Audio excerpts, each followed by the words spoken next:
प्रभु श्री राम पर कालांतर में कई रामायण लिखी गई है, जिसमें वाल्मीकि रामायण, रामचरितमानस, कंबन रामायण, हनुमद रामायण, आनंद रामायण, मूल रामायण, एक श्लोकी रामायण सहित और भी कई रामायण प्रचलित हैं। पेश है प्रभु श्री राम संपूर्ण कहानी संक्षिप्त रूप में। त्रेता युग में अयोध्या के सूर्यवंशी राजा दशरथ की 3 रानियों कौशल्या, सुमित्रा और कैकेयी से 4 पुत्रों का जन्म हुआ, जिसमें श्री राम माता कौशल्या के पुत्र, लक्ष्मण और शत्रुघ्न माता सुमित्रा के और भरत माता कैकेयी के पुत्र थे।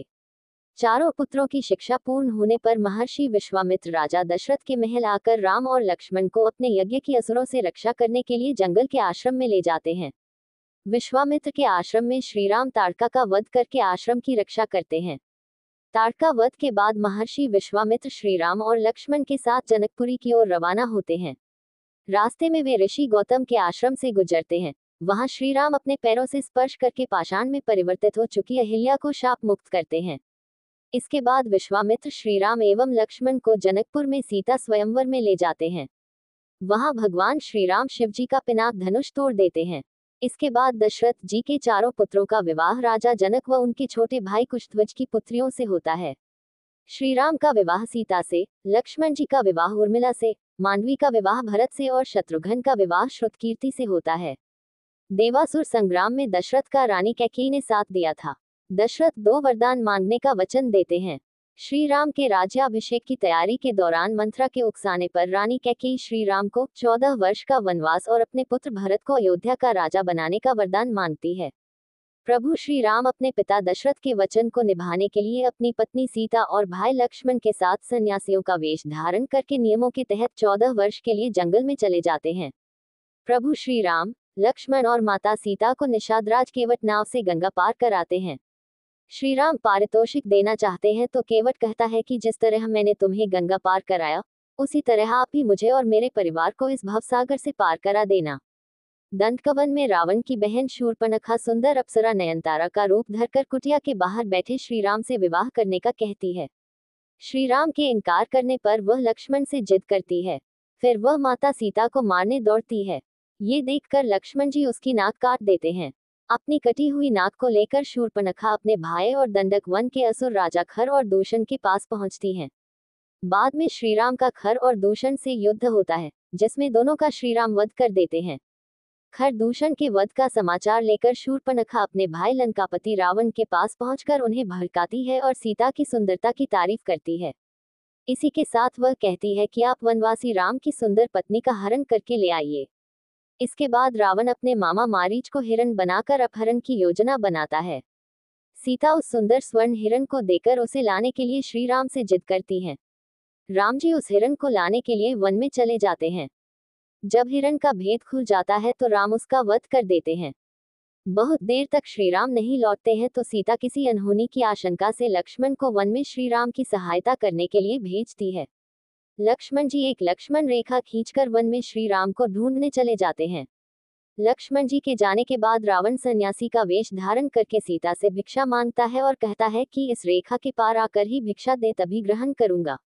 माता सीता ये गलती कर देती हैं और तब रावण अपने असली रूप में आकर अपहरण करके सीता को विमान में बैठाकर ले जाता है। रावण जब विमान से माता सीता का अपहरण करके ले जा रहा होता है तब रास्ते में गिद्धराज जटायु उसे रोकने का प्रयास करते हैं और इसी प्रयास में रावण जटायु का वध कर देता है। जटायु का अंतिम संस्कार करने के बाद श्री राम और लक्ष्मण सीता की खोज में निकल पड़ते हैं। खोजते हुए वे शबरी के आश्रम पहुंच जाते हैं। इसके बाद उनका हनुमान जी और सुग्रीव जी से मिलन होता है। सुग्रीव अपनी व्यथा श्री राम को सुनाता है। सुग्रीव की व्यथा सुनकर राम जी बाली वध के लिए तैयार हो जाते हैं और सुग्रीव और बाली के युद्ध के दौरान राम जी बाली का वध करके सुग्रीव को किष्किंधा का राजा बना देते हैं। सीता की खोज में जामवंत के कहने पर हनुमान जी को अपनी शक्तियों का आभास होता है और वे समुद्र लांघकर अशोक वाटिका पहुंच जाते हैं। वहां उनकी विभीषण से भेंट होती है। इसके बाद वे माता सीता को श्रीराम की अंगूठी देकर श्रीराम के बारे में बताते हैं। इसके बाद हनुमान जी को मेघनाद बंधक बनाकर रावण के समक्ष खड़ा करता है तो वे रावण को श्रीराम के समक्ष समर्पण करने या युद्ध के लिए तैयार रहने के लिए कहते हैं। ये सुनकर रावण उनकी पूंछ में आग लगवा देता है। हनुमान जी अपनी जलती हुई पूंछ से लंका को जला देते हैं।